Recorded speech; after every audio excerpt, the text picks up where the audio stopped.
Hey, I'm Tiana from Washington. And guess what? I've got this wild ability to clone myself.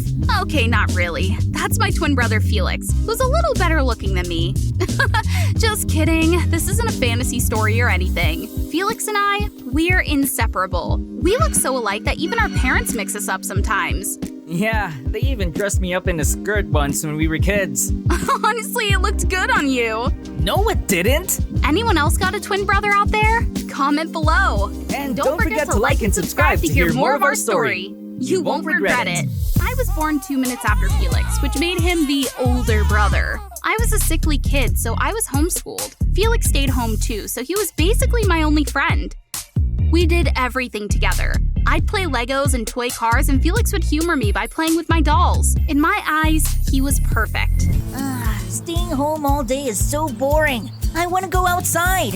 What for? We're having fun right here. Sure, it's fun, but if we don't go out, we're missing out on stuff that's 100 times more fun. Don't you think so? When middle school came, Felix insisted on going to school. And just like that, my lonely days began. Every day, I waited for him to get home so I could talk to him. I poured my feelings into my diary, even made up stories. It helped me escape the loneliness. I'm home. Let's go play on the grass.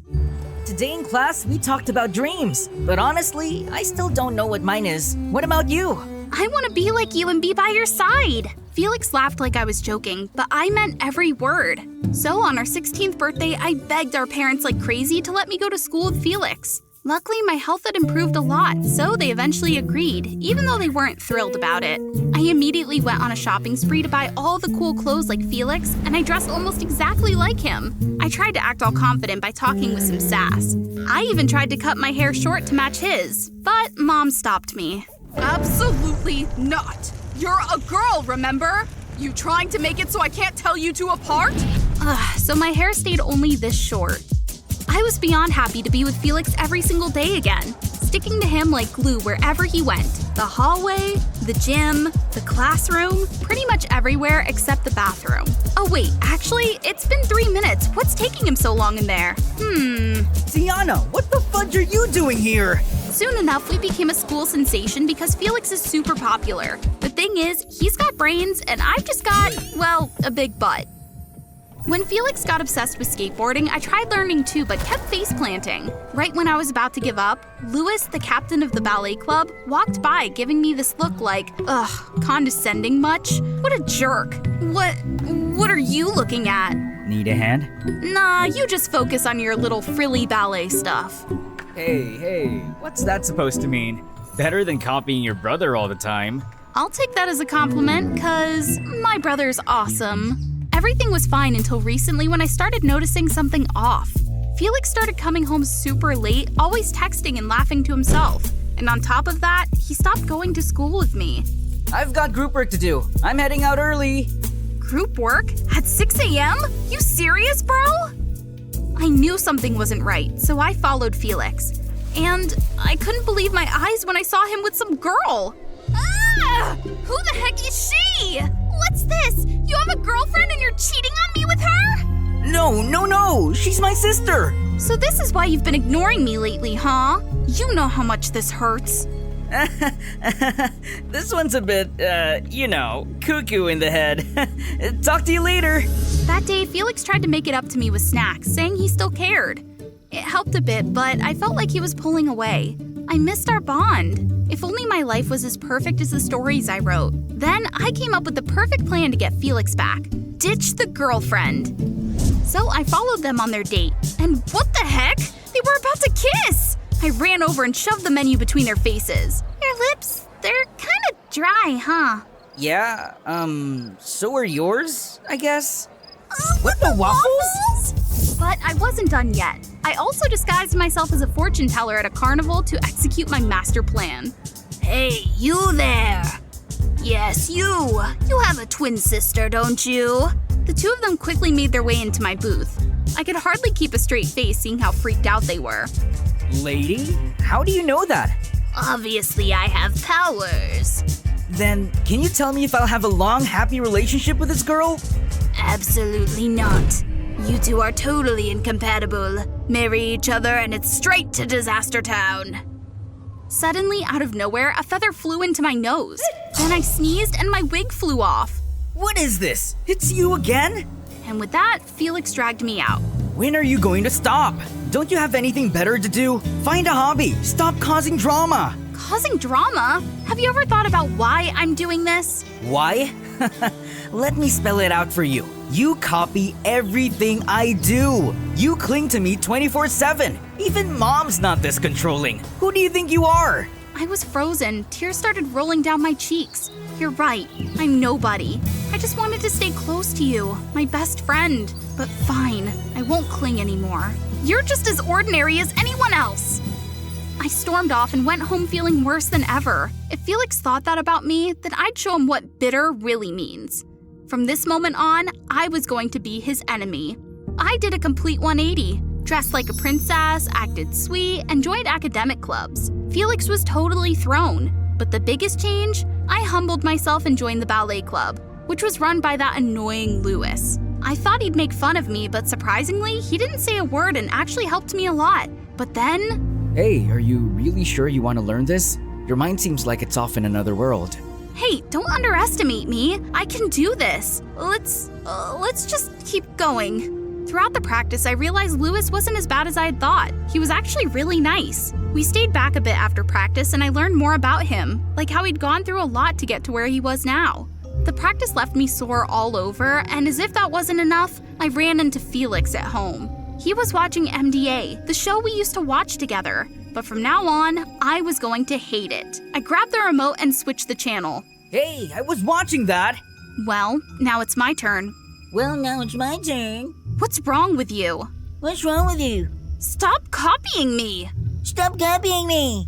So to get back at him, I set my phone alarm, and at 2 a.m. the next morning, I barged into Felix's room. Felix, wake up! You're late! It's 8 o'clock already! Felix, half asleep, jumped out of bed, then realized something wasn't right. Wait, why aren't you ready for school? Oh, I have cramps, so I'm staying home today. Okay, thanks for waking me up. Appreciate it. But even pulling pranks on Felix didn't make me feel better.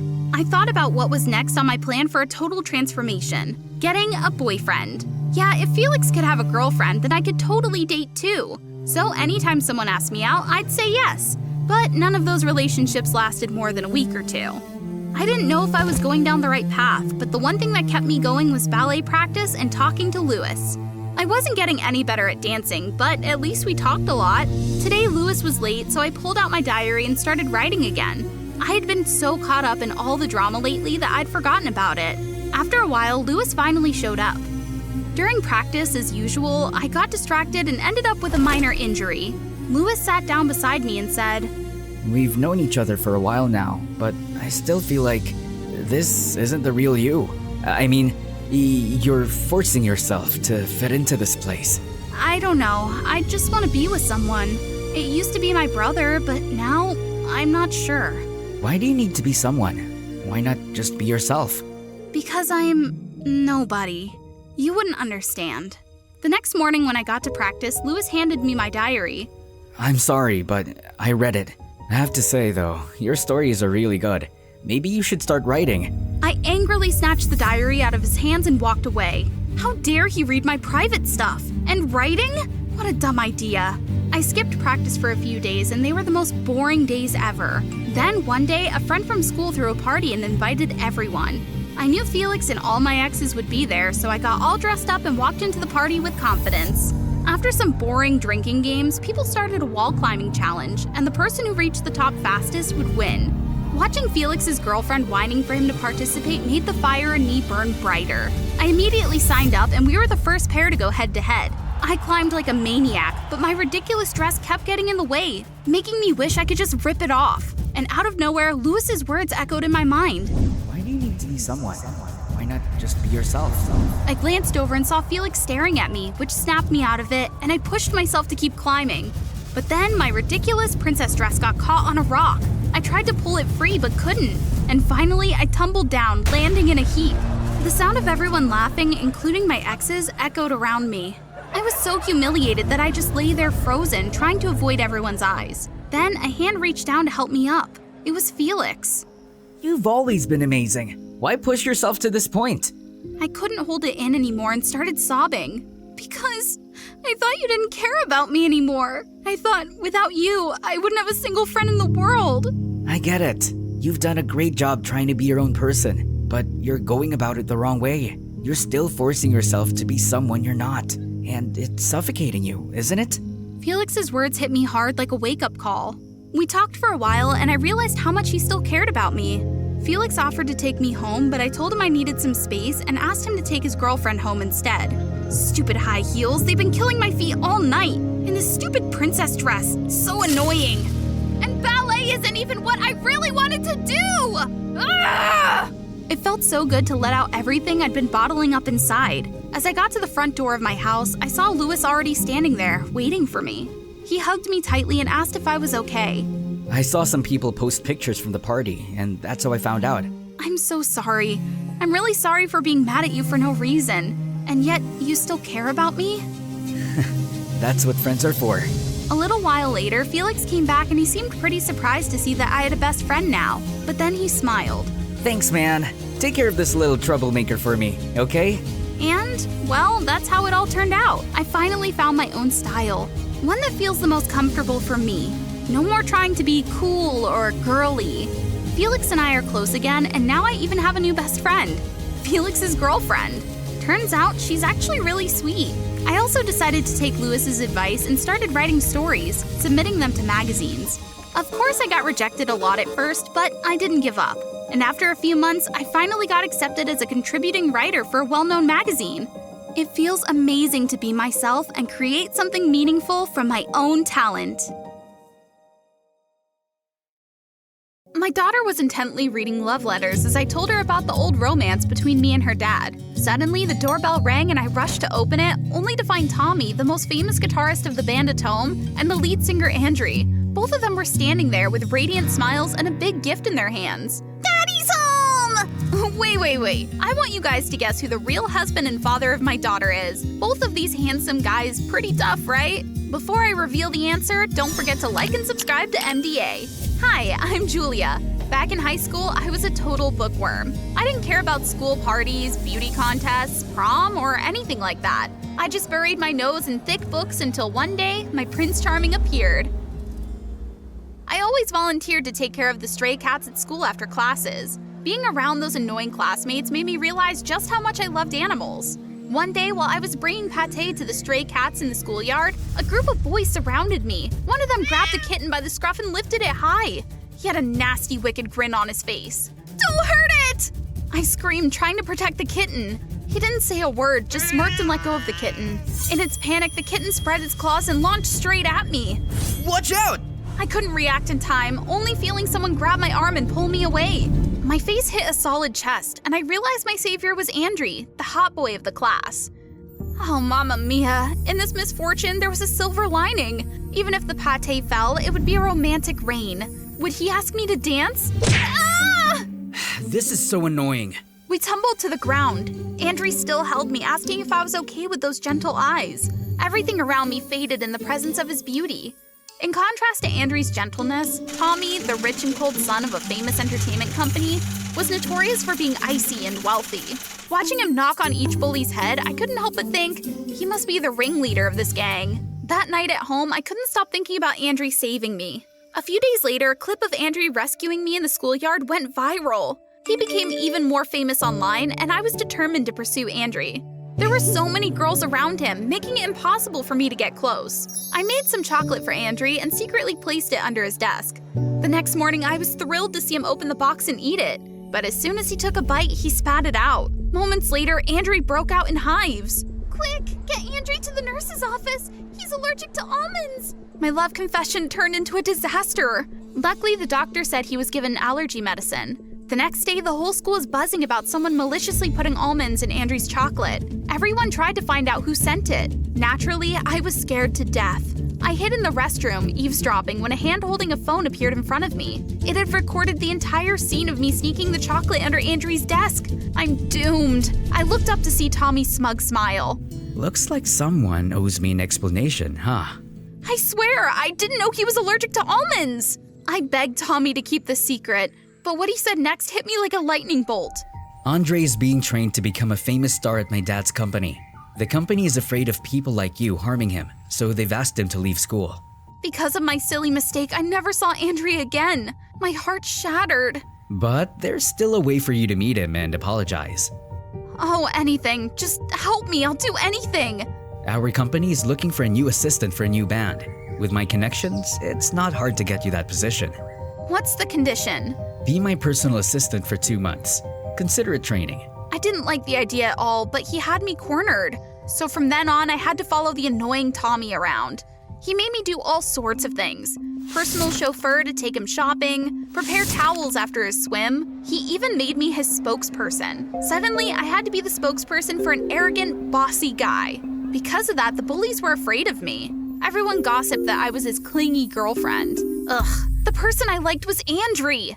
Those 2 months were a test of my patience, waiting for the day I could work with Andre and get rid of the jerk Tommy. Finally, the day came when I got the assistant position. I dressed up nicely to meet Andre. Oh my gosh, isn't that bookworm Julia? You look cute these days. I joyfully hugged Andre. Suddenly, Tommy grabbed my collar and pulled me aside. It's not that easy. That annoying Tommy! What did he mean by that? After that, Tommy and I had a private meeting and he made me furious. You tricked me. You promised I'd meet Andre if I became the assistant. Well, you met him, didn't you? That doesn't mean you won't still be my assistant. I couldn't keep my cool anymore. I slammed my fist on the table and yelled at him. I won't be your assistant anymore. I'll tell Andre everything. That's it. Even the almond chocolate thing. This infuriating guy. I was really losing my patience with him. If people found out you have feelings for Andre, you'll never be able to face him again. So you can only go through me.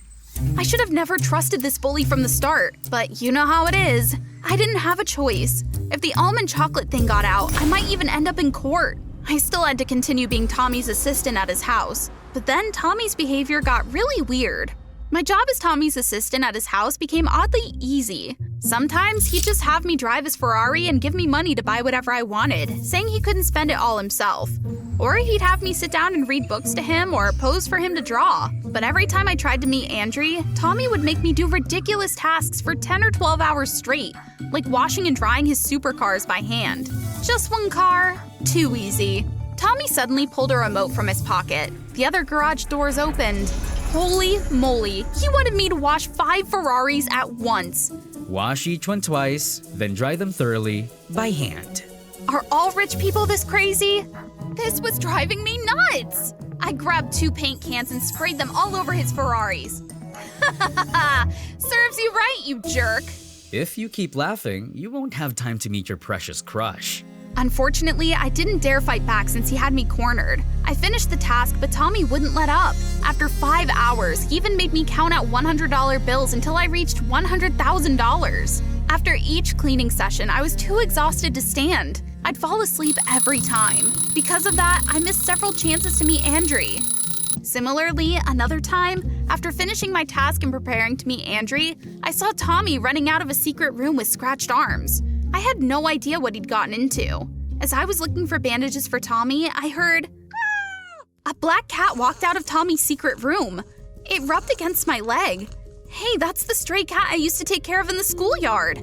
I looked at Tommy with confusion. Finally, he sheepishly explained. Turns out Tommy liked cats too. He was worried no one would care for them during the summer, so he brought them home. For the first time, I thought he wasn't so bad. So I sat Tommy down and bandaged his arms. Suddenly, our eyes met. Oh my gosh, I was so flustered, I ran to my room and shut the door. Since the stray cat came here, I felt more comfortable around Tommy. He kept his promise to let me meet Andre, but he was always there, acting like a third wheel. It made things awkward. I kept wondering what Tommy really wanted. What was that moment when our eyes met? No, I came here to get closer to Andre. I decided this time I wouldn't miss my chance to see Andre. I'd throw him a birthday party. That day, I went to the company office alone, planning a surprise birthday party for Andre. I was struggling to hang a balloon when someone grabbed my legs and lifted me up so I could reach. Tommy, why do you keep following me? It's my band member's birthday. Not inviting me? I ignored him and continued preparing the party for Andre. Seeing I was upset, Tommy tried to make me laugh. Stop joking around! I said stop joking! Oh no, I slipped and fell into Tommy, knocking over the table. The cake and food went everywhere. I was furious with Tommy and was about to give him a piece of my mind when he pulled me into hiding. He wouldn't let me make a sound. Just then, Andrew walked into the room. He saw the mess and got really angry, then stormed out.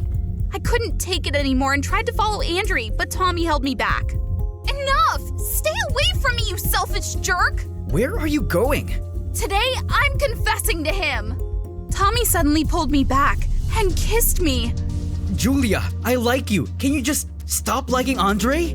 Let go, you're just selfish. Who likes someone and leads others to bully them? You just want to ruin things because everyone treats Andrew well. He doesn't deserve you. Actually, we kept arguing and I decided to make it clear to Tommy. I only love Andrew. Rip up all the contracts. You're just making me feel annoyed and miserable. That night, I packed up and left Tommy's mansion. Back home, I tossed and turned, unable to sleep. Why did Tommy say Andrew wasn't worthy? And what was this confusing feeling I had? After that, I blocked all the calls from Tommy. In his last email, Tommy said he would respect my wishes and stop bothering me. He also transferred me to be Andrew's assistant as promised. I didn't believe Tommy's confession was sincere, but for some reason, seeing that message made me feel uneasy. A few days later, Andrew suddenly showed up at my house and rang the doorbell. When I opened the door, he hugged me tightly. It turned out Andrew knew I had secretly planned his birthday party, but that Tommy ruined it, so he felt guilty. He was moved by what I had done for him and suggested that we try dating. Wasn't this what I had always wanted? But as we went on dates, Andrew talked a lot, yet I found myself uninterested in his stories. It felt like we had no chemistry. Strangely enough, I kept thinking about Tommy. Everything was a tangled mess until the day I discovered the truth. That day, I heard someone sent a blackmail video to the company targeting Andrew. Unexpectedly, the video showed the day I started liking Andrew. I couldn't believe my eyes. He was paying those bullies to stage his rescue of me to boost his own popularity. Julia, let me explain. I was wrong then, but now I genuinely like you. I felt disappointed in my own judgment. By now, I could tell that Tommy had liked me all along. That's why he was always looking out for me, not leading the bullies. He made me his personal assistant so no one could bully me again. Andrew panicked when he saw I wasn't angry with him. The company also begged me to testify against the bullies for defamation. I will testify for you, but the person I truly like is the one who has always protected me silently. It's not you, Andrew. Right after that, Andrew apologized and took responsibility publicly. As for me, of course I had to talk to the person I wanted to see the most right then. I'm ready to hear you scold me now. I'm sorry. Please don't be mad at me anymore, okay? Tommy took a deep breath and then said everything he had been holding back. Do you know I made you do all those tasks because I was scared you'd go meet Andre? And then what? I liked you since I saw you taking care of the stray cats in the schoolyard. Did you know that? And then what? Why didn't you tell me what Andrew had done to me? If I had told you from the start, you wouldn't have believed me and you could have been in danger. I knew this because it was Andre's plan, which he proposed to my dad in a meeting. Before Tommy could finish, I pulled him towards me and kissed him. Daddy! Uncle Andrew! More than 10 years later, Tommy and I got married. Tommy and Andrew's relationship improved, and they often went on tours together and then gathered at our house for meals. If you want to hear more exciting stories, don't forget to like and subscribe to stay tuned for the next ones. I woke up in the sterile white room of the hospital feeling an immediate sharp pain from my tightly bandaged face. The cold lights reflected off the ceiling, making me dizzy for a moment. Hello, I'm Lena, a singer who was once famous but is now faded in the harsh world of entertainment. However, the major surgery I just underwent is not only to change my appearance, but also a hope to regain my lost glory. I once stood at the pinnacle of fame, where every song I sang became a hit, and my name was always trending. Just stepping foot somewhere would create a buzz with fans swarming around me for autographs. Sounds great, right? But do you know what was the best part for me? It was partying all night long, losing myself in the energetic beats. At least until my friend Phineas, an indie musician, started nagging with his usual boring remarks. Hey, go home. You have a big show tomorrow. Whatever. Do you know who I am? If necessary, I'll cancel it and they'll beg me to reschedule. But what if you ruin your voice from all this drinking? You haven't been practicing lately. You're nagging too much. Just go home. Phineas hesitated and then left quietly. He's still as clueless and dull as ever. I staggered back home much later and felt like someone was following me. But every time I turned around, there was no one there. Once inside, I still felt uneasy, so I opened the door and freaked out when I saw a picture of me with a bunch of scribbles and the worst message imaginable. For the past week, I'd been receiving these strange photos every night. I reported it to the police, but it was useless since the camera outside my house kept getting tampered with. What does this person want? And to make matters worse, the press kept attacking me for my partying habits and diva attitude, which only added to my headaches. I dragged myself back to my room and scrolled through my phone to relax, only to see a post about Irene, the trainee from my company who is debuting the next day. I never liked that girl because of her phony personality. I planned to ignore it and sleep until I read these comments. Irene is so beautiful and talented. She'll shine. Unlike Lena, who's fading away. I was a Lena fan, but I'm officially an Irene fan now. Same company, but look at her energy. Lena seems so gloomy and worn out lately. I was sure Irene paid for those comments because there was no way fans would turn against me that quickly. Wait, could she also be the one sending those creepy photos to scare me? Ugh! Just wait, I'll get to the bottom of this. The next morning, I went to Irene's press conference, and while no one was paying attention, I dragged her to a corner. Hey, admit it. You did this, didn't you? How low can you go? What are you talking about? I didn't do anything. Don't lie. You're such a fake with a nasty heart. Please let me go, it hurts! At that moment, a group of people suddenly rushed in with cameras, yelling and cursing. Boycott her! She's a senior bullying Irene! I quickly ducked and scrambled away, but they grabbed me. I tried to run, but they kept chasing, and I was so scared that I fell. Just then, a guy threw his jacket over me and helped me escape safely. We took refuge in a coffee shop, and he introduced himself as Thomas, a plastic surgeon and a big fan of mine. Thank you so much, but things aren't what they seem. I know. I've been following you enough to understand. Feeling understood, I didn't hesitate to share the frustrations I'd been bottling up. Then he spoke. Have you noticed how society nowadays values beauty more than anything? Not everyone sees your talent and beautiful soul. They just chase after new, fresh faces. Seeing my confusion, he continued. Just look at the comments online. Don't they all criticize your appearance? He was right, and worse, they were comparing me to that irritating Irene.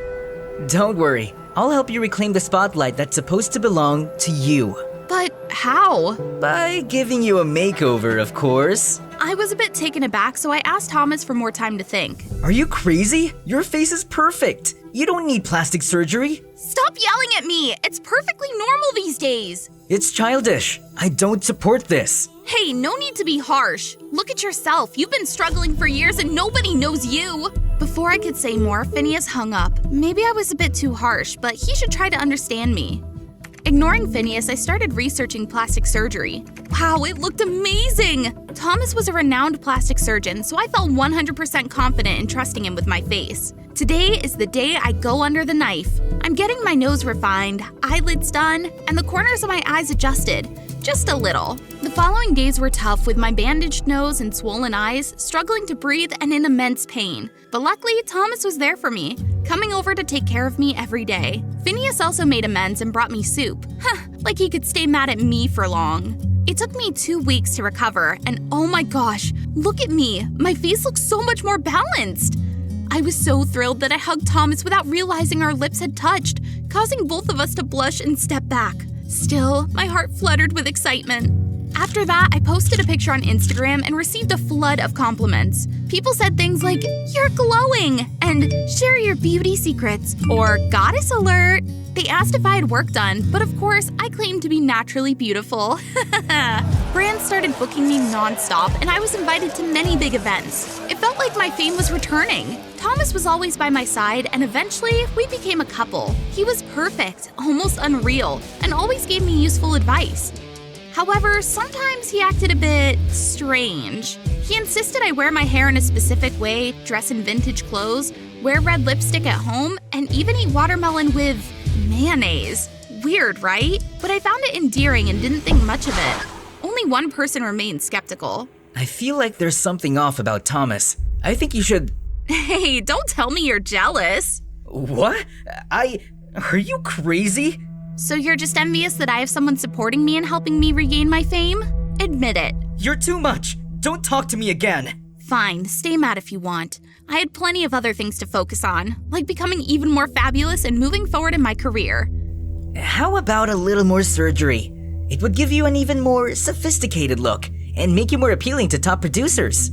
Without much thought, I went for it. This time, I got my jawline contoured and lip fillers to stay on trend, as Thomas suggested. I started singing again, but since I had neglected my vocal practice, my voice was all over the place. Luckily, Thomas had a solution and prepared the equipment for me to lip sync. Shh, don't tell anyone! However, over time, I noticed my popularity waning again. On show posters, Irene's photo was still larger than mine, and many brands chose her over me. Just wait. One day, I'll make sure Irene is just a forgotten name. I had to be prettier than her. I stared at myself in the mirror 24/7, becoming obsessed with my appearance, seeing flaws everywhere. I kept getting fillers, Botox, and minor surgeries, but was never satisfied, crying every night from the stress. Oh, I feel so bad for you. Maybe it's time to end this suffering. You need a complete transformation. Literally. You mean, what? You need a completely new face. Only then will your fate change, instead of just being average. But... It's up to you. There's only one chance. Your rival is about to enter an international competition, and her fame will skyrocket. His words lit a fire in me, so I decided to undergo a major surgery, the one that would bring me to the peak of my career. The pain was 1,000,000 times worse than before, but it would be worth it. I believed so. But the audience's reaction left me speechless. They kept insulting my new face, calling it ordinary, and accusing me of lying about being naturally beautiful. Anti-fan pages multiplied. I was in shock and wanted to call Phineas like I used to, but I remembered he hadn't spoken to me since that day. I went to Thomas's clinic to find him, but he wasn't there.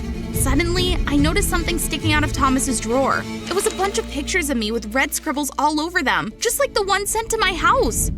Curious, I rummaged through the drawer and was horrified to find a pile of pictures of Thomas with a girl's photo cut out from everywhere and pasted next to him to make them look like a couple. She had a specific hairstyle, dressed in vintage clothes, wore red lipstick, and looked exactly like me now. I turned one of the photos over and read, "My dearest Rosa, I love you madly, love your hairstyle, love the vintage style, and the way you eat watermelon with mayonnaise. But you were cruel to reject me. But I have a plan. I will make someone else turn into you and stay with me." My chest tightened and I ran out of there, cutting off all contact with Thomas.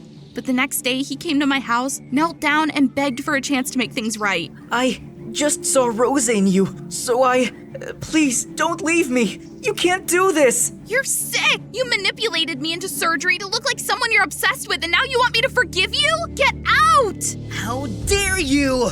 No one rejects Thomas. Just wait and see. Let go! You're hurting me! Thomas jerked back, apologized, then went to his car and brought back a Labubu keychain, telling me to take it as a final token of his affection. I hesitated, but took it, as it was something I had always wanted. Then I sent Thomas away, saying we were now strangers. In the days that followed, every time I went online, I felt like dying from all the negative comments.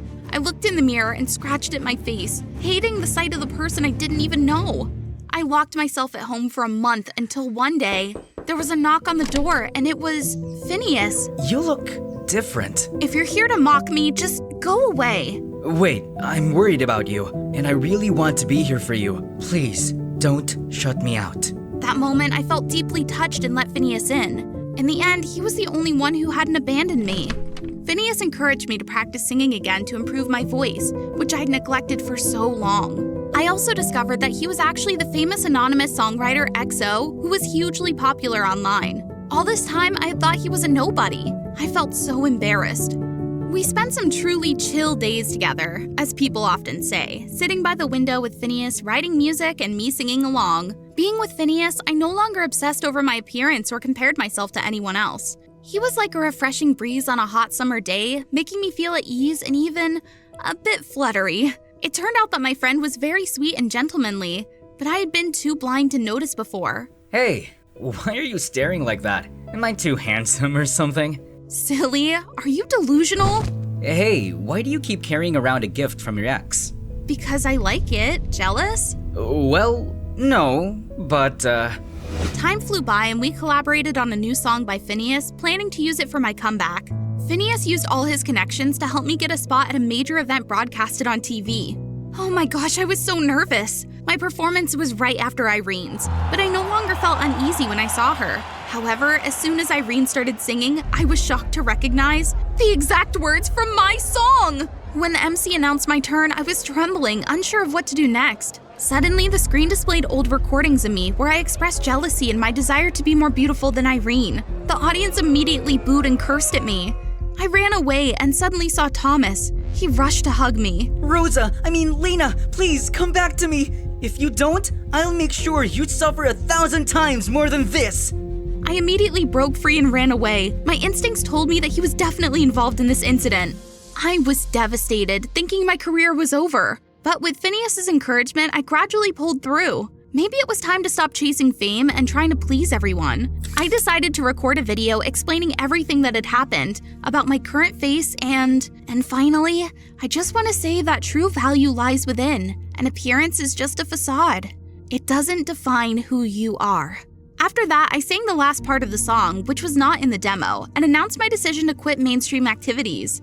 The audience reacted positively to my video, urging me to come back, but it no longer mattered. I knew Thomas often stalked me, but I paid him no mind. Until one day, Phineas discovered a hidden camera inside the Labubu keychain that Thomas had given me. It turned out he had been using it to spy on me and had stolen the demo, selling it to Irene to get back at me. Phineas and I gathered more evidence and filed charges against Thomas, leading to his imprisonment. Serves him right. Phew, it was all so crazy, but finally I could enjoy some peace. Phineas and I started dating after all the hardships we had faced together. One day while we were out for a walk, we saw a woman who looked very familiar. Wasn't she the girl Thomas was obsessed with? The one who looked like me? My heart raced, but then calmed down. So, do you want to get some adjustments to look different from her? No need. Even if we have similar faces, we are still two separate individuals. What matters is, I'm the one who loves you, not her. The other kids at the orphanage just stood there and watched as the bullies barged into the classroom and dragged me away. As usual, they threw me into the dark storage room. I heard only lowlifes and useless people have marks like this. Dumb Muriel here says it's a crown. So special. Ridiculous. Listen, you belong in dark, smelly places like this. Enjoy it. Those jerks. If they weren't bigger and outnumbered me, I wouldn't let them get away with this. Hey there, MDA viewers. I'm Muriel from England, and I've just been through a wild journey to reclaim my life. Like and subscribe to MDA to keep up with my story and help me get out of here! I've had a unique crown-shaped birthmark on my arm since birth, which made me a target for the bullies at the orphanage. Mother Farley, a staff member at the orphanage, was the closest person to me. I was only sad because she never allowed me to go outside and never put me up for adoption. But maybe it was because she really wanted to keep me close. Everything changed when I was 15. That day, we heard that the Queen and Princess would visit the orphanage on a charity trip. Everyone was super excited, especially Mother Farley. But as soon as she saw me, her face darkened. Without a word, she dragged me to the storage room and threw me inside. Mother Farley, what are you doing? Stay in here and be quiet. You are not allowed to appear in front of the Queen and Princess. The Queen won't like your birthmark and it could ruin the atmosphere. We don't want that. Then the door was locked. Despite my yelling, the sounds of drums and the crowd outside drowned out my voice. The Queen and Princess had arrived. I tried everything to get out of the storage room. After finding some scrap paper, I used bits of coal to write a message for help and slid it under the door, but no one came. Out of options, I decided to back up, gather my strength, and ram into the door. Someone opened it when I was just an inch away, and we collided. When I opened my eyes, there was a handsome young man with deep blue eyes and soft brown hair. Could he be the prince? Can you get off me? Okay. I'm sorry, Your Highness. Are you all right? Thanks for the compliment, but I'm just a guard. Are you okay? A strange feeling washed over me when I took his hand. The guard looked a bit surprised when he saw the birthmark on my arm. Please don't mind it. Thank you for helping me. He nodded and smiled at me. Then we went out to the courtyard where the Queen and Princess were giving out gifts to the children. They looked radiant, almost like they were glowing. That's when I noticed the birthmark on the princess's arm. It was faint but unmistakable. It looked exactly like mine. I remembered what Mother Farley said before locking me in the storage room. Why did she suddenly mention the birthmark? The visit ended and they prepared to return to the palace. I knew I couldn't live peacefully with a million questions running through my mind. Before Mother Farley could notice, I slipped into the crowd, threw some sand to distract the guards, and quickly hid in the back seat of the car while the Queen and Princess were saying their goodbyes. For the first time in my life, I escaped the dark shadow of the orphanage. The car stopped in front of the royal palace, which was 100 times more magnificent than the orphanage. After the queen and princess got out, I was so busy admiring the palace that I almost got caught in the rearview mirror. Luckily, I quickly ducked down before the driver noticed. That night, while lying on a swing in the royal garden, a flashlight suddenly blinded me, and 2 guards grabbed me. Please let me go! I swear on this butterfly that I was just planning to take a nap here! Stop right there! A young man stepped out of the shadows as bold as a superhero. It was the guard who saved me from the storage room this morning. Sorry, she's my relative and she's been waiting for me. I'll handle this. My savior helped me once again. That's when I learned his name was Fred. After I told him about my experiences at the orphanage, Fred agreed to help me stay at the palace. I was taken in as a maid under the guise of being Fred's relative and served Princess Leanna. Since we were the same age, we quickly became friends. Sometimes Leanna let me try on her fancy dresses and taste royal delicacies. She was sweet, but also quite a handful. For instance, Leanna once climbed the huge chandelier in the Grand Hall, and I struggled to get her down, only for the chandelier to come crashing down afterward. I didn't take care of the princess properly. Your Majesty, please forgive me. It's all right, Muriel. No harm done. I was planning to redecorate the palace anyway. I rarely saw the queen. Every time she appeared, she exuded elegance and authority, and there was something familiar about her. Watching her with Leanna, I wondered, who was my real mother, and would she love me as much as this? Ever since I came to the palace, Leanna's birthmark kept lingering in my mind. One day, while the maids were chatting as they dried tablecloths for Leanna's 16th birthday, I decided to join in and probe. The princess has a unique crown-shaped birthmark on her arm, doesn't she? She's had it since birth. It was the identifying mark when she was found after being kidnapped, though I find it to be a bit dubious. The maids then told me the story from 15 years ago. The newborn princess was kidnapped the night she was born. For days, the queen secretly sent people to search everywhere for the princess, but to no avail. Then a miracle happened. A royal guard unexpectedly found and returned the princess. He was rewarded handsomely, but then disappeared mysteriously. There are many rumors about this. They say Princess Leanna is an imposter. She doesn't look like her parents at all. Not to mention that birthmark is fading. There was too much to process, and I stood there in a daze. Just then, Leanna appeared and pulled me away. What do you think? This outfit is nice, right? Not too flashy compared to Fred's guard uniform. Just thinking about dancing with him makes me feel... Alright, Leanna liked Fred. She often asked me a lot about Fred because she thought I was his sister, but I didn't know anything, so I made stuff up. Once, Fred had to tearfully eat the apple pie Leanna gave him when he hated apples. Speaking of Fred, he still smiled and greeted me whenever we bumped into each other in the palace, and the fluttery feeling from the first time we met came back. On the night of Leanna's birthday party, I was assigned to take care of the multi-tiered cake. Fred came to sit next to me in the waiting room. Muriel, why do you look so pensive? It's nothing, I've never had a birthday cake of my own. At the orphanage, we had joint birthday parties, and each of us only got a cupcake to put a candle on. The bullies always snatched my cake before the candle even went out. But still, those are memorable times. You're amazing, Muriel. My father also left me in the royal palace since I was just a toddler. But life here is good. If I were you, I might not have been able to stay so positive and strong. And very beautiful, too. My face turned bright red. Fred looked deep into my eyes and moved closer. What on earth are you two doing? I looked up and saw Leanna like a dragon on fire. She ran outside in her rage. She wrecked all the tables. The sound of breaking glass and the chaos of the guests filled the hall. A bottle of wine nearly hit my head. Luckily, Fred shielded me just in time. I hurried after Leanna. Leanna, wait! Let go! I trusted you, treated you well, only to be stabbed in the back. You knew I liked Fred. How could you? Muriel, there you are. Suddenly, Mother Farley came running from a distance, shoving me away from Leanna. Her eyes were blazing with fury. You brat! How dare you make the princess cry on her birthday? My poor princess, are you all right? I was watching the scene. It all started to make sense to me. I was forced to return to the orphanage that very night. Are you really leaving? Fred, I need you to do something for me. I know there's something shady about Leanna's identity ever since the kidnapping 15 years ago. Can you help me find information about the guard who rescued her back then? Muriel, that person is... But Mother Farley came and dragged me away before Fred could finish. I went back to spending my days cooped up in the dark storage room at the orphanage. Now even worse because Mother Farley watched over me like a prison guard.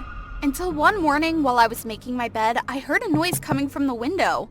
When I turned around, my heart nearly jumped out of my chest seeing Fred climbing in. Fred, what are you doing here? We don't have much time, Muriel. Come with me!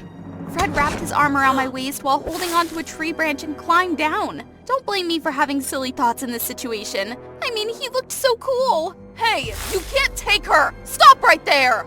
Unfortunately, Mother Farley spotted us from an upper floor. Fred immediately pulled me into the car and sped off. It took me a few minutes to calm down and realize there was another man waiting in the car.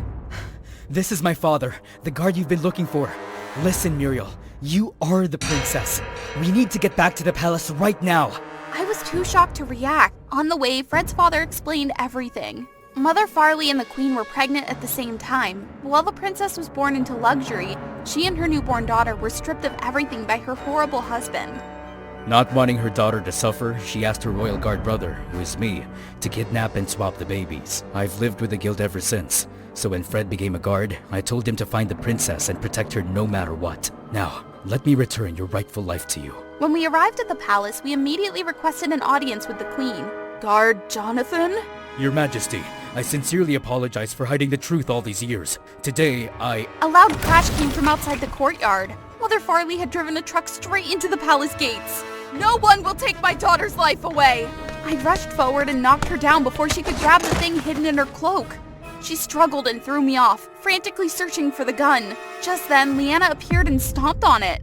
Leanna? Mom, please stop! We can't keep making these mistakes! Please! Mother Farley burst into tears and hugged Leanna tightly. Perhaps her biggest mistake all these years was not being there to care for her own daughter. Fred had explained everything to Leanna before leaving the palace to find me. She apologized to me and slowly accepted that she and Fred were cousins. In the end, everything fell into place. Of course I was overjoyed, but it would take some time to get used to this new life. tomorrow is the day you'll be announced as the princess to the public. What's the first thing you want to do? I'm going to put the crown away. What do you mean? Pack my bags and go on a world tour. I've been cooped up in the orphanage for too long, Fred. Besides, as the princess of the kingdom, maybe I can meet and help people who are struggling out there. Do you mind being my companion? I'm always willing to be by your side, princess. It was midnight in the hospital, the white lights flooding the cold hallway. My heart raced as I ran after the stretcher, gripping my brother's hand tightly. "Stay with me, Oscar. Promise me. Don't leave me." Oscar just lay there motionless, his face pale and bruised from the accident. "You have to fight. You can't give up now. We still have so much to talk about." Tears streamed down my face. I couldn't believe the patient this time was my own brother. The surgical team was ready to take him into the operating room. Doctor, we need to move! Annie, quick!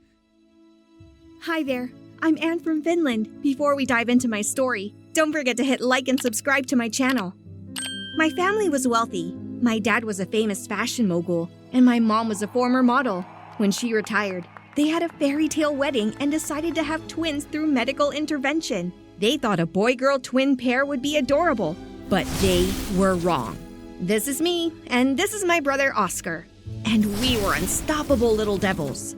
Unlike other twins, we didn't share interests, feelings, or any telepathic bond. In fact, we were the opposite. We fought non-stop. Does anyone here get along with their siblings? On the day we were born, we even competed to see who would come out first. My brother always won every race. He learned to crawl earlier, talk earlier, and even ride a bike before me. You too. Go get the mail for me. I was about to run out first when Oscar held me back. Do you know what your first word was? Was it Mom? It was loser. Oscar laughed loudly and ran as fast as he could to the mailbox, grinning victoriously. I'll always be the one Mom loves more, got it? Sometimes we went out with Neil, our next-door neighbor, and my brother's best friend. Then came the bike races around the neighborhood. No matter how fast I pedaled, Oscar always crossed the finish line first and bragged about it to Mom. You two are the greatest gifts God has given me. But you love me more, right? Even just a little bit more. And so we competed. But still, I loved and tried to bond with my brother Because Mom always reminded us to. Things changed after a major family tragedy. When we were 17, my mom passed away from a serious illness. Dad, overwhelmed with grief, buried himself in work day and night. Throughout that time, Neil was always by our side. He was kind, gentle, and mature. Neil also encouraged me to pursue my dream of becoming a doctor. I'll work hard to become a doctor and treat people with the same illness Mom had. That's great, Annie. I believe you can do it. Let's work hard together. But Oscar was different. He stopped talking to me at school and was annoyed with Neil for being close to me. He started hanging out with a bad crowd. No matter how much I tried to warn him, I found Oscar in the garage, the air thick with cigarette smoke and the smell of alcohol. I walked in, trying to wave the smoke away from my face. Oscar, you're not old enough for this stuff. Can we talk? Oscar threw his half-smoked cigarette down and crushed it, signaling his friends to stop smoking. What do you want, Annie? I pulled Oscar out of the garage and whispered, "Those guys aren't good people. Mom wouldn't want to see you like this." Don't bring Mom into this. I don't need anyone caring about me. Not even you. I can take care of myself. Oscar, Annie's just worried about you. You have to listen to her. This is not your business, Neil. You're always nagging me about what to do, just like my annoying sister. Stop telling me what to do, and you're not my friend anymore. Oscar yelled and shoved Neil hard. Neil staggered and fell, his face both showing anger and pain. I never seen Oscar so aggressive before. At that moment, the gang members honked their horns and revved their engines, signaling Oscar with their motorbikes. Now get out! I don't need any of you. Neil and I helplessly watched as Oscar rode off with the gang. Time went by, and thanks to my excellent grades, I got an internship at a big city hospital where Neil had become a doctor. Dad was so proud of me that he even bought me a car. I think this is a well-deserved reward for you. Thank you, Dad! As I hugged Dad, Oscar leaned against the doorframe and clapped slowly. Guess I should get a reward for having such an amazing sister, huh? Where's your competitiveness? You always wanted to outdo me. Everyone has their own life. Dad, I want a new car too. Dad had no choice but to hand him a black card, or he'd never hear the end of it. But Oscar didn't stop there. I came home to find a bunch of luxury cars parked all over the driveway. As I opened the door, a banner reading "Living the Life" greeted me. Oscar was throwing a house party? Yo! My awesome little sister is home! Come here! Before I could react, Oscar pulled me onto the stage, put his arm around me, and started blabbering. Clearly, he was drunk. Everyone, meet Annie, my twin sister! Oscar, stop it! You reek of alcohol! Don't yell! I know your secret! What are you talking about? I don't have any secrets! That's not what your diary says. I froze. Yes, I had a huge secret, and I'd written hundreds of love letters to Neil in there, complete with lipstick marks on his photo. Oscar randomly opened a page and read it out loud. Neil was there too.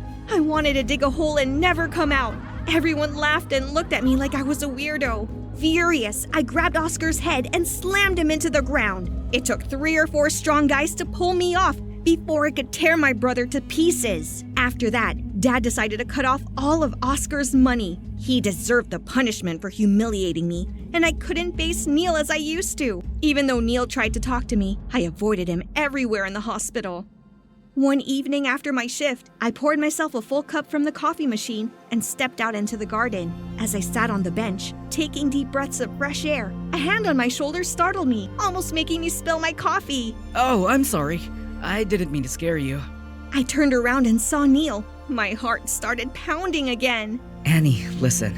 Oscar was terrible for reading your diary out loud, but I want you to know that I've liked you since the first time I saw you in that princess dress. When we were kids, remember? That feeling has stayed with me ever since. Annie. He leaned in closer, surrounded by flowers and a few moths fluttering around. Was he going to kiss me?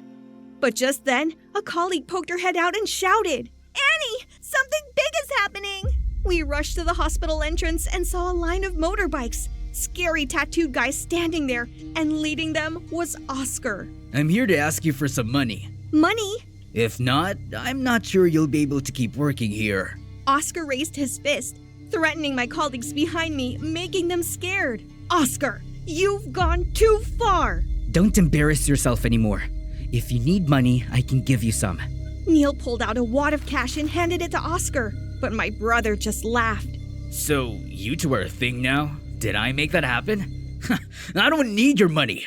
Oscar yelled and threw the money into the air. The two of them glared at each other before my brother left. Neil took me home that night and tried to calm me down, but as soon as we stepped out of the car, a motorbike zoomed past Neil at high speed, almost hitting him. Even though the rider wore a helmet that covered their face, I knew it was Oscar. He did it to scare us. I was truly furious with my brother. At home, Dad called me into his room, looking extremely troubled. I thought Oscar would turn out like you. I'm trying to talk to him, Dad. He really disappoints me. Oh yeah? So where were you when I needed you the most? You buried yourself in work and always hid behind your office door after Mom died. Oscar barged into the room, looking so vulnerable. I think I saw tears in his eyes. You're a coward and a runaway. Shut your mouth! I was shocked when Dad slapped Oscar across the face. The tension was so thick, I could hear the ticking of the clock. Get out! I have no son like you! Before I could plead with Dad, my brother stormed out of the house. I didn't see Oscar again after that night. Time passed, and I graduated and officially became a doctor. I worked hard and tried to be a pillar of support for Dad. Neil was always by my side, helping me with my work whenever needed. Life was good, but I missed having Oscar around, even though he was a troublemaker. Not long after, Neil proposed, and I said yes. I wanted to invite Oscar to my wedding, but I couldn't get in touch with him. Annie, I know you miss him, and so do I. But that's the life he chose. I know, but I still think he has his own struggles he can't share with anyone. My career was advancing. I was respected by my colleagues and loved by my patients. We could earn a lot of money, and I missed Oscar. If he came back now, I would give him the money to do whatever he wanted. One night, I was waiting for Neil outside the operating room to bring him a cup of hot tea. He was finishing an 8-hour surgery, while I had an easy shift and finished early. My phone rang, and I answered it. Doctor, there's been an accident. We need emergency surgery. The patient is losing blood fast. Without thinking, I set the tea down on the waiting bench and ran immediately. The patient was lying on a stretcher, being rushed down the hallway toward the emergency room. What's the patient's condition? Accident on the racetrack. Semi-conscious, doctor. I'll call his family. When I saw his face, my heart dropped to my stomach. It was Oscar, his face full of cuts and bruises. Oscar, it's me, Annie. Can you hear me? Annie? Stay with me, Oscar. Promise me. Don't leave me! Annie, I miss Mom. I just want to see her again. Everything I did was to try to forget the pain. I felt a lump in my throat as I tried to hold back my tears. Oscar had been deeply affected by Mom's death, but he chose a different way to cope with it. I know, I miss her too. But now, you have to fight. We need you. I need you. He nodded weakly, tears streaming down his face. Even as he lay on the operating table, before the anesthesia took effect, Oscar was still emotional. I'm sorry, Annie. I'm sorry for everything. Shh, it's okay. We'll get through this. Fight, Oscar. We'll walk out of here together, just like the day we were born. I promise. I put on my surgical gloves, whispering a silent prayer. I was determined to save not just my brother's life, but also the relationship we once shared. The light above the operating room door turned off, and the door swung open. Neil, pacing anxiously outside, ran to me as soon as he saw me and hugged me tightly. It's okay, Annie. You did your best. No matter the outcome, you've done everything you could. I tried to save our old friend, and I did it! At that moment, my dad rushed over looking extremely worried. Annie, where's Oscar? Where's my son? Dad, I saved him! He promised to turn his life around.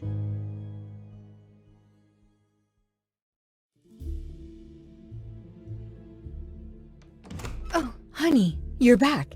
How was your day? Fine, Mom. That's the third man Mom's brought home this month. I'm used to it by now. Let's see. What should I add to my collection today? Yeah, that's the only thing I care about every time I come home after a long day. My talent for designing jewelry from simple materials has been evident since I was 7 years old. I earned my first $2 by selling one of my creations to a classmate. Just wait. I'll start my own jewelry brand and become rich. Oh my god, what's happening out there? No! Mom! Let her go! What are you doing? Morris, help me! Everything happened so fast, like a whirlwind, taking everything away. In the now empty living room, Mom left me a note. A debt of $20 million, due in 3 months. I'm sorry, Morris. What has she done? Always lost in her pleasures, leaving me with fast food all week, and now this massive debt? I'm furious with her, but she's still my mom. How can I abandon her? I scoured the house for anything valuable, even my beloved jewelry collection to sell. But the money I got was nothing compared to the huge debt. How long can I survive on my meager earnings from the fried chicken restaurant? Huh? What's this? Miss, you forgot your item. The diamond's rarity is obvious. I've never seen anything so sparkling. The crescent moon design is exquisite. Such a valuable item. Its owner will surely come back looking for it tomorrow. For now, I'll keep it safe. As soon as I got home, I felt something was off. Hello, little girl. Still working hard to pay off that debt? Oh no! Ooh, slow down. Where's the money? I don't have anything left. Please, let me go. Ugh. Better pay up soon, or you'll never see your mom again. Damn it! They even took the little money I had left for the week. We are currently showing the last known image of Miss Luna Clifford, 5 years old, who went missing at an amusement park 10 years ago. The family is still desperately searching for information. What? 5 years old 10 years ago? She'd be my age now. That brooch. Yes, that's it! The Crescent Moon gemstone! Thank God I didn't leave it in my purse. Our dear granddaughter Luna. She's been missing for 10 years, but we've never given up. If anyone has information... The Cliffords? The tycoon runs a renowned jewelry corporation with products worth millions. After 10 years, she must have changed a lot. No, Morris. Drop the scam idea now! All the next day, I kept a close eye on every customer at the chicken shop, looking for the brooch's owner. Half hoping she'd return, half not. When my shift ended, she hadn't shown up. I wish this crazy thought had never crossed my mind. But now I can't escape it. Luna, let me borrow your life for a bit. I'll disappear as soon as I save Mom. Oh my god, Miss Luna! In less than 2 minutes, the golden gate, which I guess must weigh tons, slowly opened automatically. Mr. Clifford appeared at the door like a god. Oh, Luna, my dear granddaughter. An incredible emotion welled up. This man was not related to me at all, but for some reason, for a moment, I felt like I was coming home. Luna's life was like a dream, at least before she got lost. This place is like a museum.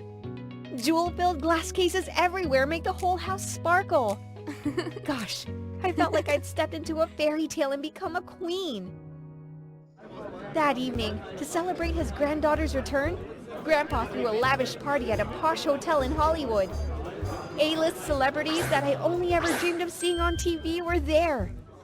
See the jewelry they're wearing? All loyal customers of the Clifford's Jewelry Corporation. Wait, is that Angelina Jolie? Holy mama! Luna Clifford's background is no joke. I needed to find something special about her to be more believable. Successfully impersonating her, my mom's debt would be a thing of the past. What's this? Luna like to draw? Or collect jewelry? I need more info. Who's there? Ouch! Luna? Hey you! Don't you have manners? You need permission to enter someone's room. Are you the chauffeur, the butler, an electrician? Certainly not. Why isn't he saying anything? Is every handsome guy this weird? Sorry, but I didn't... Alright. Whoever you are, just leave. Oh my god! A cockroach! Ah! It's flying! You monster! Get rid of it! Get away, chauffeur guy! What the hell did you just do? Oh no, I'm done for! Evan, I thought it was you. Oh my god. Did World War III just happen in here? Dang it! Turns out the so-called chauffeur from earlier is Luna's biological brother, a medical student who just returned from studying in Australia. I'm screwed! The corporation has been struggling in recent years. I'm not as healthy as I used to be. Evan, I need you to help your sister get familiar with the responsibilities she'll have to take on. Me? I'm about to become the heir to a jewelry corporation? But Grandpa, how did you find Luna? She came back after seeing the news on TV. Look, this is the crescent moon-shaped sapphire brooch I had a craftsman make just for her. And I personally pinned it on her dress. There's no doubt it's my dear Luna. Yeah, basically I just tweaked my story a bit. Adoptive family, went bankrupt, had nowhere to go, then the news on TV saved me, blah blah blah. And Grandpa cried for me. But it wasn't that easy with Evan. To prepare for my inheritance, Grandpa and Evan took me on a tour of the headquarters. Luna, do you recognize that necklace? Your first design hit the shelves last year, and it's selling like hotcakes. Oh, so those are Luna's design sketches. She started designing at just 5 years old. Amazing! These rubies look so regal. Those are red diamonds. Not every stone is a ruby.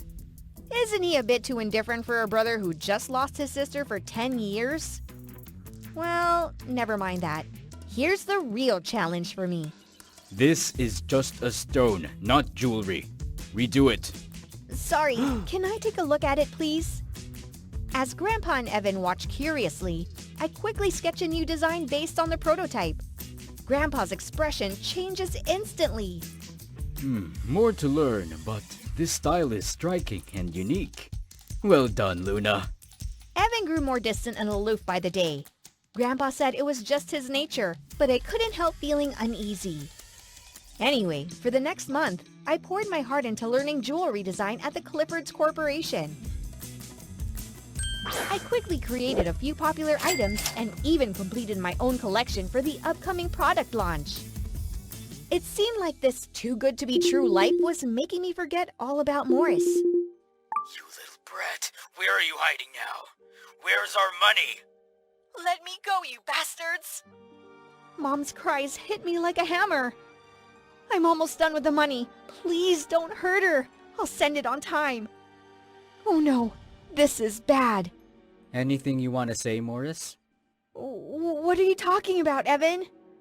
Drop the act. I knew from the start you weren't Luna. She was never afraid of cockroaches and could distinguish many gemstones at age 5. If it weren't for Grandpa's declining health, I wouldn't have let you off the hook until now. What do you really want? I had no defense left. That night, I told Evan the whole truth. I was desperate. That's why I did it. Please give me time until the new product launch is complete. I'll repay every cent I borrowed. You think that makes it okay? My grandpa loves his granddaughter so much. Did you ever think how he'd feel if he found out the truth? It's all coming to an end. I can't live someone else's life forever. But about the thugs? I don't care. Hand over that damn girl or the money, or this place will turn into ruins. Jesus! These bold people! Just then, a large wooden plank flew straight at Grandpa. Oh no! Grandpa, watch out! Ouch! Seeing me injured only made Grandpa more furious. It was the first time I saw him so angry. The security team immediately took care of the thugs. Damn thugs! My dear, are you okay? Don't worry, I'm fine, as long as you're safe. Do you know, ever since I let go of your hand that night, I've lived like a lost soul for 10 years. If something had happened to you, I wouldn't have been able to rest in peace.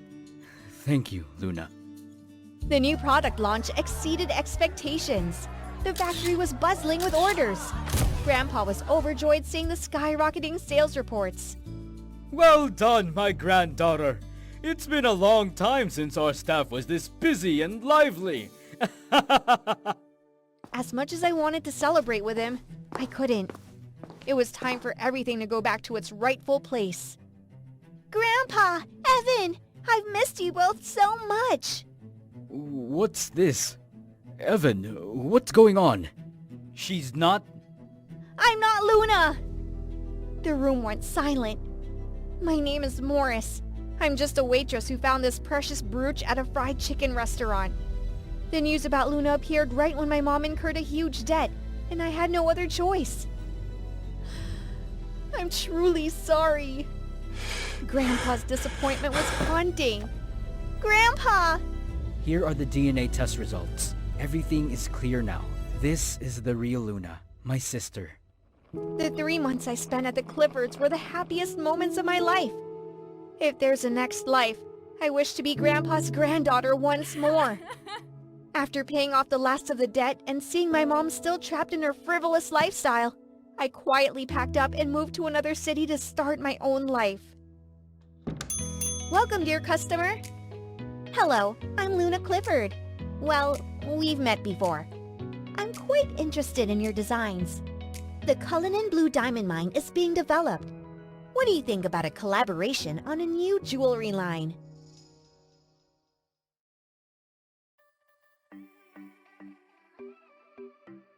During my birthday party, someone picked up my sister Ellie and complimented on her adorableness. My parents were delighted. Thank you. I am so blessed with both of my beautiful girls. Oh, is that girl yours too? How dare they not notice me? I should have been the star tonight. I climbed onto the table, pushed the birthday cake aside, then flaunted my enchanting dance moves. However, everyone cheered loudly while only looking at my sister. Ellie is so cute. Cute? What? She got no moves. Come on, everyone, look at me. Suddenly, I tripped and fell on the huge pile of gift boxes, and my parents had to stop the party immediately to rescue me. Booyah! I'm Evelyn, a girl who had always been overshadowed by Ellie, her perfect sister who was 1 year older. From a young age, Ellie had been blessed with outstanding looks and achievements. I usually avoided her in public so I wouldn't get compared.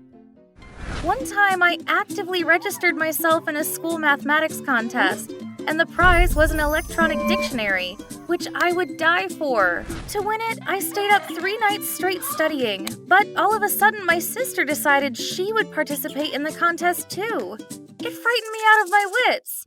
Soon the competition took place, and we both entered the final round. When it was my turn, I answered confidently, 12.4375. Suddenly from behind me came a small voice. It's 13. The teacher heard that and turned to Ellie. What's your answer? She hesitated. Gosh, don't do it, Ellie. It would put us both in a really awkward situation. But then she said it aloud. 13.4375. And that was the correct answer. Everyone clapped loudly for her, but as for me, I was so embarrassed that I quickly fled from there, while tears welled up in my eyes. And of course, I tripped like every girl in a WOA animated story universe would do. That night I went home in tears. More shockingly, my mom informed me that she and Dad no longer see eye to eye, so they would live separately.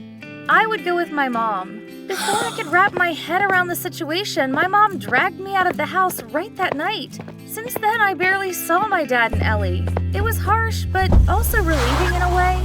After the mathematics contest, I didn't want to talk to her anymore. Soon after, my mom and I moved to New Jersey. When I turned into a teenager, I got into ward law, Hartridge High. There, I became famous and became the #1 candidate for the student council president. One day, when I was waiting for the school bus, suddenly a nervous-looking guy holding a map in his hand approached me. Do you know where Wardlaw Hartridge High is? I enthusiastically showed him the way. Suddenly, someone ran quickly behind me. Sensing something wrong, I checked my bag and found that the man had stolen from me. Oh no, my purse! I was about to chase him when suddenly the guy who asked for directions took my Gucci bag and ran in the opposite direction. I helplessly screamed for help. Unbelievably, another robber about my age appeared and snatched the bag from that guy. I immediately shouted, "Help me! There's a robbery!" That third robber suddenly walked to me with my bag in his hand. Did he want to extort me? I angrily punched that jerk and sent him flying to the ground. A strange book fell from him. The boy hurriedly picked up the book and whimpered weakly. I only wanted to give it back to you. Embarrassed, I helped him up. When I learned that he's William, I felt even more guilty and horrified because he's the new student at my school. To thank him and to apologize properly, I gave him a tour around the school and also my phone number. As we talked, I realized that William was pretty cute, and he was actually easy on the eyes. Before I knew it, I had crushed on him. A week later, I was sitting in my classroom with my friends when suddenly the teacher came in and introduced a new student. Hi everyone, this is our new student, Ellie. Wait, isn't that... OMG, Evelyn, you study here too? Everyone started whispering and complimenting on how beautiful Ellie was. Soon she became popular and appeared in the school forums. It was not a surprise either. Boys started flocking over her, but only William was indifferent and cared more about me. Once he took me to see a horror movie. While I screamed non-stop, he gently took my hand, and surprisingly, he kissed me. Don't be afraid, I'm here with you. Wow, I wish this kiss would last forever. The next day, William promised to join me at an auction for lunch. My school was planning to hold a fundraising activity by selecting the 10 most popular girls at school to have lunch with the highest bidders. When the auction took place, I eagerly waited for my turn to go on stage, when suddenly, my phone rang. Hey Evelyn, guess what? You've dropped to the second place on the candidates list for the student council president role. What? No way! I opened my phone to check. I saw the one who just took my place was none other than Ellie. I was speechless. Right that moment, the principal called the 10 selected girls on the stage, but one was late. Well, whatever. At least most of them would bid for me, right? One girl is missing. I'm here. Damn it! Ellie appeared with a beautiful dress. She made me so nervous. The auction started. When it was Ellie's turn, the boys became extremely competitive. $10, $20. Suddenly, William stood up and said, $100. His words were like a slap to my face. Wasn't it just yesterday that he and I were kissing? I nudged my sister's shoulder and grunted, He's my crush. Don't you dare steal him. You're better off without him. I'll talk to you later. I angrily tugged at her cake basket, but she pulled away faster, causing me to fall to the ground. I was stunned when I saw my sister leaving with my crush. She was so horrible.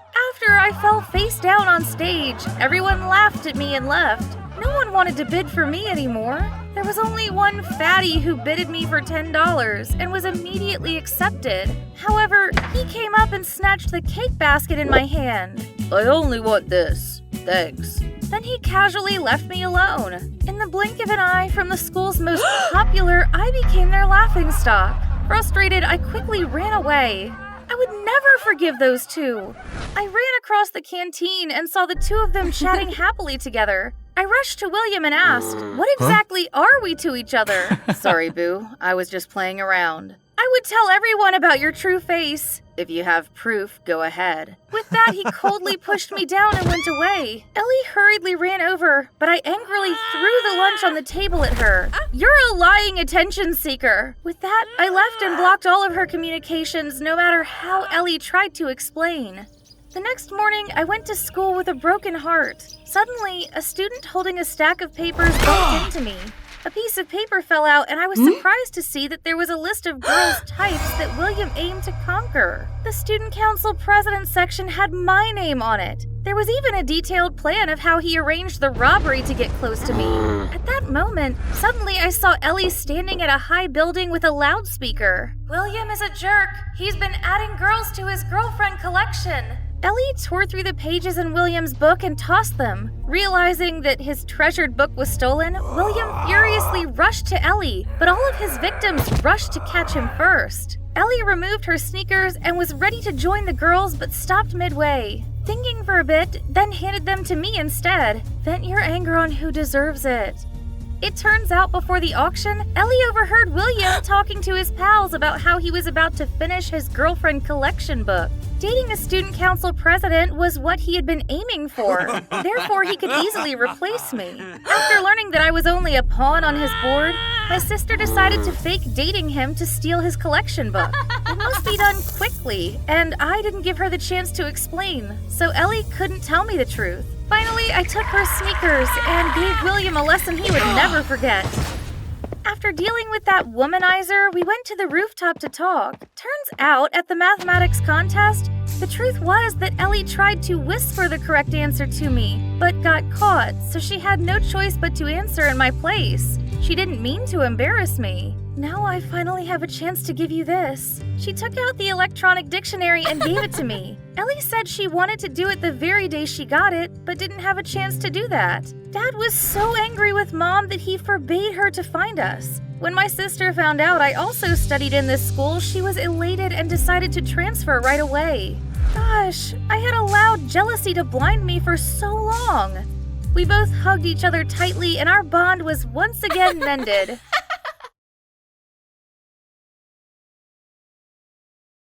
I was serving a sandwich when suddenly my manager got angry and threw her phone at my head. How dare you seduce my boyfriend at the pub yesterday? Huh? Which pub? I was about to argue back, but she held her phone in front of me. On the phone, there was a girl dancing sensually next to a handsome guy. However, the unbelievable thing was that she looked exactly like me. I blinked rapidly in fear. Needless to say, I was fired on the spot. Hi, I'm Emma, a poor orphan who was found at an amusement park. And now, I'm a jobless person who was fired because of a doppelganger. But who is that girl and why does she look exactly like me? Please like and subscribe before I tell you my story. Ever since I was fired for no reason, many more strange things had happened to me. Once I was delivering pizza when suddenly a Porsche stopped me. A vulgar guy got out of the car and approached me with a cold smile. Do you remember me, sweet cheeks? We just met in the pub last night. I knew for sure that he had mistaken me for that girl, and I told him directly, look, you've confused me with someone else. But he kept harassing me. Come on, are you acting in a movie or what? Playing as a pathetic pizza delivery? Furious, I grabbed a milk carton and smashed it on his head, then rode away. He madly cursed at me while jumping into his car to chase me. Panicked, I lost my balance and fell hard onto the nearby grass. My leg was injured and he was getting closer. We reached the dead end. You'll pay for pouring milk on my head. He was about to hit me when suddenly from behind, a young man in a black suit gave him a fatal blow. I was about to run away when he blocked my way. Lady Pia, calm down, you're safe. Please follow us home. With the name tag on his chest, I learned that his name was Eric. I took Eric's hand and thanked him. Wait, lady? Home? That's right. I could use this opportunity to find out who my doppelganger was. I replied eagerly. Sure, let's go home. There's something I gotta find out. So I let the bodyguards take me home. Unbelievably, in front of me was a huge and luxurious villa. Oh my god, my doppelganger owned this place? I kicked the door open, burst into the villa, and grunted. Okay, where is she? Her parents were sitting on the sofa, and strangely enough, they couldn't tell the difference between me and their own daughter. The father calmly counted the money and warned me. Pia, if you want to live in peace with $1 million secured in the future, stay at home and stop running away. What? $1 million? Even in my wildest dreams, an orphan like me didn't dare to think of that amount. Turns out Pia kept sneaking away from home because she loved partying. If I was her, I certainly wouldn't have become so spoiled. Well, there was nothing stopping me now, right? And so I made a crazy decision of becoming Pia for a while. Early in the morning, I took the initiative to go to Pia's parents' room and said loudly, I'll be obedient and stay at home today. Her father walked past me without a care. That's strange. It was hard to imitate a wealthy lady at first, but I learned quite quickly thanks to YouTube. I even carefully wore long sleeves to cover my childhood scar. After that, I was given a credit card, a branded bag, and everything that Pia had. The only difference was that I was more polite and respectful towards her parents and the house staff. One evening, while I was reading and eating apples in the living room, suddenly a powerful woman entered the villa. All the house staff bowed to her. Mrs. Susan, welcome back. I also unconsciously released the apple and bowed to her. She looked at me suspiciously and then bowed to me. Good evening, young lady. It turned out that she was the longtime master housekeeper of this place. Oh no, I I was so scared that I blinked uncontrollably again. Mrs. Susan looked at me even more suspiciously, so I immediately dashed into my room to avoid blowing my cover. Damn, it was really close. After that, I kept finding her following me around and observing me whenever I was eating, painting, or even talking on the phone. I was terrified that she would discover the truth. One day, my parents took me to a restaurant. As I was eating a delicious steak, suddenly a guy sat down across from me, whom my parents introduced as my future fiancé. Scared out of my wits, I still managed to force a smile and continue the dinner with him. During the meal, he kept touching my hand without my consent. He even rudely told me to eat foods that I hate. Don't be a baby. It's good for your health. But I don't want it. Come on, open your mouth. I stood up and slammed my fist on the table. Eric immediately rushed over to squash his hand away. If it's against the lady's wish, you shouldn't force her. What are you to stop me? The man rudely grabbed Eric's collar but was quickly knocked out by him. Eric quickly helped me get out of the restaurant as I wished. After that, Pia's parents furiously scolded me and even grounded me. They even fired Eric, although he was the only one who helped me out of that awkward situation. Feeling that things were going too far, and because I didn't want Eric to be unjustly fired, I decided to tell everyone the truth.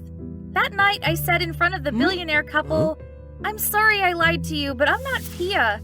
I'm Emma, an orphan."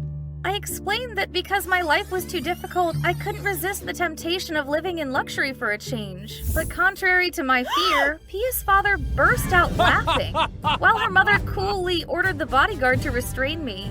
We already knew you weren't Pia, but that didn't matter. We need a child to marry that young man. He's the valuable son of a powerful tycoon. Unexpectedly, because of greed, I got myself trapped. I was imprisoned by Pia's parents from then on. But no, I refused to do what they wanted and marry that madman. I must get out of here. That night, I took a baseball bat and planned my escape. Waiting for everyone to sleep, I sneaked downstairs, but suddenly heard a rattling sound. So I quickly hid in a corner. Soon enough, I saw Mrs. Susan appear with a box of old toys. Then she put it in a cellar. I stood behind her trying to think of something to distract the master housekeeper, when suddenly I saw her holding a picture. In there, it was a baby who was none other than me.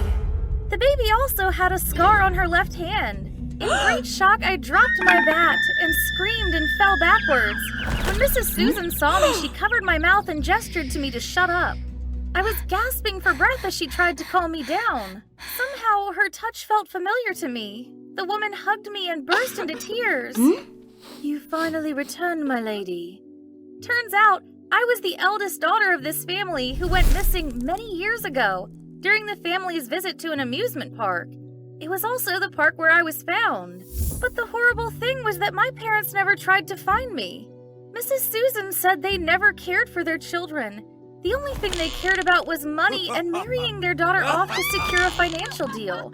In fact, Pia constantly left just to escape from them. However, due to her rich but heartless parents, she became spoiled and wasted all her time on wild parties. Mrs. Susan teared up. It's for the best that both of you left this hellhole. Then she hugged me. At this moment, a young man appeared behind her. It was Eric. Mrs. Susan had asked him to help me escape. Eric, get Emma out of here. Eric told the truth that he had known about my identity the moment we met. But after seeing that I was kind and lovable, he didn't have the heart to let me suffer like Pia, so he would help me however I needed. After that, Mrs. Susan turned off the alarms. Eric and I got out of that horrible villa and never came back. Thanks to that, I finally know who my family is. But I really don't want to go back there at all. It was the worst experience, but I still wish I could see Pia again. I want to make up for my sister after what our parents did to her.